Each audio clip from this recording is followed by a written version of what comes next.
ពេលដែលយើងដាក់អាំងវាទៅខាងក្រៅវាឡើងស្រួយហើយខាងក្នុងវាឡើងកម្រួតមានជាតិទឹកវាអត់ខ្សោះបងប្អូនដំឡូងអាំងនេះពេលយើងអាំងទៅខាងក្រៅវាស្រួយវាស្បែកវាខាងក្រៅនោះគឺស្រួយហ្មងតែខាងក្នុងវាគឺវាល្មួតដលងយើងវាល្មួតល្អហើយវាអត់ស្ងួតទឹកដោយសារយើងដាក់ខ្ទិះដូងដាក់អីជំរាបសួរពុកម៉ែបងប្អូនទាំងអស់គ្នាថ្ងៃនេះនាំបងប្អូនទៅធ្វើដំឡូងអាំងម្ដងយើងមានដំឡូង2 3មើមអញ្ចឹងទៅហើយយើងយកចិត្តវាឲ្យស្អាតលាងទឹកឲ្យស្អាតហើយយើងយកវាទៅចំហុយបងប្អូនរួចហើយបានយើងយកវាមកច្របល់ជាមួយគ្រឿងក្រៅយើងមានដូចជាខ្ទិះដូងស្ករសហើយដូងកោសដូងអាកោបងប្អូនល្មមអាកោហ្នឹងហើយនឹងបន្ថែមល្ងពីលើទៀតបងប្អូនឲ្យវាឈ្ងុយពេលដែលយើងដាក់អាំងឥឡូវនេះដំឡូងយើងឆ្អិនហើយយើងយកមកលាយគ្នាបងប្អូនឥឡូវយើងចាប់ផ្ដើមលាយវាយើងច្របាច់ដំឡូងហ្នឹងយើងយកសមហ្នឹងច្របាច់វាច្បល់វាពីលើសកត់វាអញ្ចឹងណាសកត់ឲ្យដំឡូងយើងនឹងបែកម៉ត់ល្អអញ្ចឹងទៅប៉ុន្តែដំឡូងនេះវាកមួតពេកបងប្អូនអញ្ចឹងខ្ញុំយករ៉ែបុកបន្ថែមបុកវាតិចអញ្ចឹងទៅឲ្យវាម៉ត់ដំឡូងហ្នឹងទៅបានវាយើងដាក់ខ្ទិះដូងទៅវាម៉ត់ល្អឥឡូវយើងដាក់ខ្ទិះដូងហើយខ្ទិះដូងយើងដាក់តាមនេះហើយបរិមាណលាយវាល្មមតិចណាបើយើងដាក់ច្រើនពេកក្រែងលោវាជ្រាយទៅយើងពូតវាអត់ល្អហើយវាអត់ជាប់គ្នាពេលដែលដំឡូងនឹងវាជ្រាយឥឡូវនេះយើងដាក់ស្ករសបងប្អូនដាក់ស្ករសឲ្យបន្ថែមអំបិលផងចាត់ភ្លេចអំបិលអត់បានទេធ្វើអីក៏កុំភ្លេចអំបិលគឺអត់ឆ្ងាញ់ទេ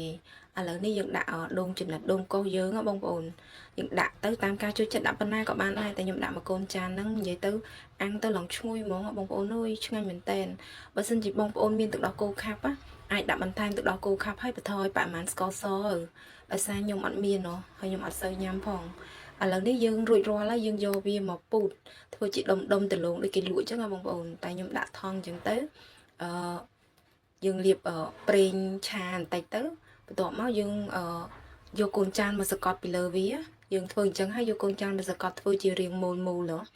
ដូចគេលក់អញ្ចឹងបងប្អូននេះសកត់អញ្ចឹងទៅយើងនឹងបានដលងអាំងមួយដ៏ស្រស់ស្អាតដែរហើយខ្ញុំនិយាយទៅធ្វើដលងអាំងនេះលើកទី1បងប្អូនអត់ដែលធ្វើទេនឹកឃើញឃ្លានដោយសារដលងមានហើយអញ្ចឹងនឹកឃើញអាំងដលងញ៉ាំហ្មងទៅដោយសារខ្ញុំចូលចិត្តញ៉ាំដលងអាំងពេលគេលក់ពេលទៅណាម្ដងឃើញគេលក់គឺត្រូវតែទិញហ្មងចូលចិត្តញ៉ាំហ្មងតែដល់ពេលឥឡូវមានដលងខ្លួនឯងសាកធ្វើអាំងញ៉ាំហ្មងហើយគ្រឿងមានទៀតអញ្ចឹងទៅធ្វើញ៉ាំហ្មងទៅឥឡូវនេះយើងសកត់វាអញ្ចឹងហើយយើងអាចយកដាក់អាំងបងប្អូនមុននឹងអាំងនឹងយើងលាបល្ងវាតិចផងឥឡូវនេះរួចរាល់ហើយនេះខ្ញុំសកត់រួចហើយឥឡូវខ្ញុំបន្ថែមល្ង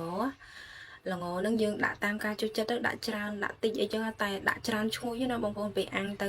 ខ្ញុំអត់បានអាំងជាក្រាននេះទេខ្ញុំមានប្រដាប់អាំងចឹងមានតែម៉ាស៊ីនអាំងដាក់ក្នុងម៉ាស៊ីនអាំងហ្មងទៅហើយខ្ញុំដាក់រយៈពេល25នាទីហើយកម្ដៅវាខ្ញុំដាក់តែ180ទេ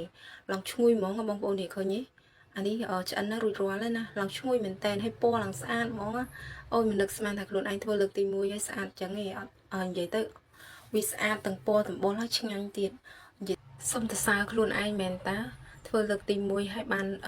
ដំឡូងល្អទៀតអូយទៅសើខ្លួនឯងមែនតែនហ្មងណាហើយខាងក្រៅវាបងប្អូនឡើងស្រួយ